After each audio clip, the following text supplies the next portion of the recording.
छत्रपती शिवाजी महाराजांचा इतिहास आणि रायगडाच्या वास्तू मातीमध्ये गाडायचा प्रयत्न चालू आहे. तर ते काम कोण करतंय? रायगड प्राधिकरण. आता तुम्ही या व्हिडिओमध्ये पहा. या व्हिडिओमध्ये तुम्हाला स्पष्ट दिसतंय की या छत्रपती शिवाजी महाराजांच्या काळातल्या कातळात कोरलेल्या पायऱ्या रायगड प्राधिकरण कसं त्याच्यावर नवीन बांधकाम करत आहे, म्हणजे मातीमध्ये गाडत आहे. आता त्याच पायऱ्या त्यांनी तशाच ठेवून त्याला संरक्षण करून बाजूनी पातवे बनवू शकले असते, जे की त्यांनी केलेलं नाही. म्हणजे छत्रपती शिवाजी महाराजांचे जिवंत पुरावे त्यांनी मातीमध्ये गाडले. त्यांना हे बांधकाम करायचं परमिशन कोणी दिलं? सगळ्यात पहिलं हे तुम्ही विचारलं पाहिजे त्यांना.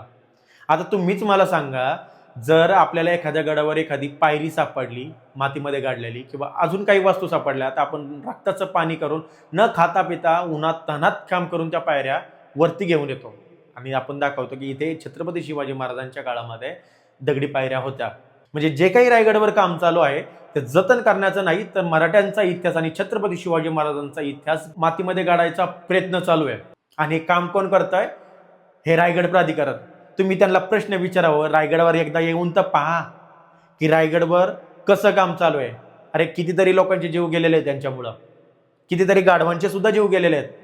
यांना कधी जागा येणार आणि कोण यांना प्रश्न विचारणार? यांना प्रश्न विचारले की हे काय करतात, एखाद्या व्यक्तीला प्रश्न विचारणाऱ्या व्यक्तीला उचलायचं आणि जेलमध्ये नेऊन टाकायचं, त्याच्यावर खोट्या केस करायचे. माझ्यासोबतही त्यांनी तेच केलं, ते तुम्हाला माहितीच आहे. आता तुम्हीच त्यांना प्रश्न विचारा आणि ह्याच्या विरोधात कारवाई करायची मागणी करा. अशा ऐतिहासिक वास्तूंची छेडछाड करणाऱ्या लोकांना जेलमध्ये गेलेच पाहिजे आणि त्यांना त्या प्राधिकरणावरून हटवलंच पाहिजे.